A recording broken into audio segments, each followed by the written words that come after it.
Isang magandang araw po ang bati ko sa inyong lahat at ninais ko po na tayo po ay magkausap sa magitan ng ganitong kaparaanan upang mapagbagi sa inyo ng ilang mga ah, katotohanan na matatagpuan po natin sa Biblia.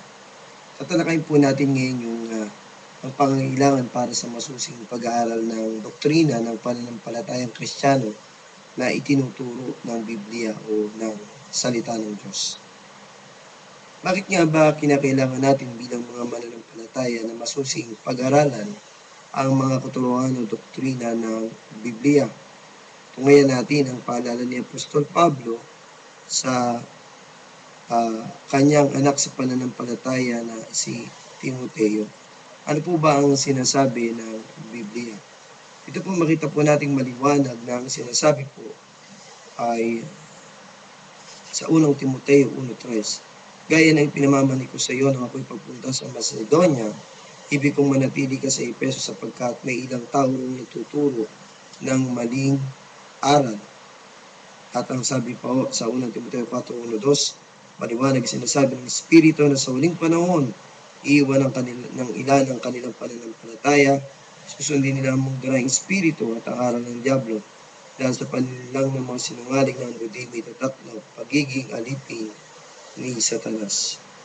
Sabi o ng ikalawang Timoteo 3:1-5, tandaan mo ito, mababatbat ang kahirapan ng mga huling araw. Ang mga tayo magiging makasarili, kahaman sa lapi, palalo, mayabang, papangalipustas, suwel sa magulang, walang utang na loob at napastangan sa Diyos. O dito magiging malupit sila, walang habag, panirang puri, mapusok, malas, at mamumuwi sa mabuti. Hindi lamang iyan, sila magiging taksin, walang tarus, palalo't milig sa kalayawan, sa halip na sa mga bagay na ukol sa Diyos. Sila magkukunwang may pananampalataya, ngunit di naman makita sa buhay nila ang kapangyarihan nito. Ang habilin ni Apostol Pablo, iwasan mo ang mga ganitong tao. Sa pamagitan ng mga talata ang ating binasa, makita natin ito ay nagaganap na sa ating kapanahonan ngayon. Ano ang mga kaganapan sa uling panahon? Lagumin po natin yung ating mga talatang binasa. Una, sabi po ron, may ilang tao magtuturo ng maling aral. Sa uling panahon, sabi, iwan ng ilan ng kanilang pananampalataya, maraming tatalikod. Bakit? Marami po, ang sabi ay susunod sa mandarayang espiritu at aral ng Diablo. Ito po ay mga taong mapapaikot ng mga mahusay na mga ngaral na para bagang ang kanilang tinuturo ay ayon sa Biblia, ngunit ang katotohanan ay hindi naman. Sabi ang mga tayo magiging napastangan sa Diyos dahil sa sila nga ay susunod sa aral ng Diablo, ang mga tao ito magiging napastangan sa Diyos. At sabi, sila magkukunwang may pananampalataya, ngunit hindi naman makikita sa buhay nila ang kapangyarihan nito. So ito po ang nakakatakot. Marami pong tao magpapanggap, magkukunwaring may pananampalataya, ngunit hindi naman makikita ang sabi ng Biblia sa kanilang buhay ang kapangyarihan ng salita ng Diyos. Ibig sabihin, hindi po nagiging evident, hindi nagiging hayag sa kanilang buhay ang kapangyarihan ng salita ng Diyos, sapagkat sila ay mapagawa pa rin ng kasamaan.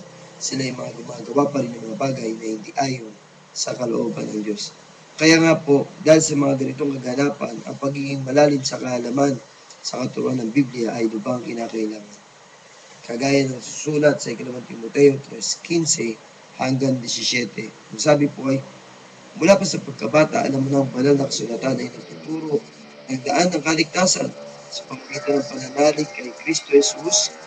Ang sabi po diyan ay lahat ng kasulatan ay kinasiya ng Diyos at magagamit sa pagtuturo ng katotohanan or teaching, pagpapabulaan sa maling aral or rebuking, sa pagtutuwid sa likong gawain, correcting, at sa pag-akay sa magtuwid na pamumuhay or training in righteousness. Sa gayon, sabi ang lingkod ng Diyos ay magiging handa sa lahat ng mabubuting gawa. Ang panahon po natin ngayon ay puno ng pakikibaka para sa katotohanan. Marami po ang tumatayo at patuloy na tatayong mga ngaral. Nakagaya ng tagumpili ni Apostol Pablo, ay kailangan natin masusing mapag-aralan at makilala sila kung sila ay talagang nakatayo ayon sa katuruan ng Panginoong Hesus na nais niyang taglayin natin. No? Ang bawat isang mananampalataya ay dapat na masandatan laban sa mga maling katuruan o aral dala ng mga bulaang guro o propeta. At ang pinakamainam na sandata natin ay walang iba kundi ang salita ng Diyos. Tandaan po natin, kung meron tayong pinaka mabuting sandata laban sa lahat ng mga maling aral, no, ito po ay ang salita ng Diyos. Kagaya na sinasabi sa Hebreo 4:12, sapagkat ang salita ng Diyos ay buhay at mabisa, higit na matalas kaysa alinmang tabak na magkabilay talim. Ito'y tumatagos maging sa pinaghiwalayan ng kaluluwa at espiritu ng mga kasukasuan ng utak sa buto at nakatataho ng iniisip at binabalak ng tao. Ano pong sinasabi ng Biblia? Minsan po may mga tumatayo sa atin na mali na ang aral. Pero dahil ang tingin natin sila ay pastor, sila ay mga leader, mga pangunahin sa iglesia, hindi na natin sila pwedeng salingin.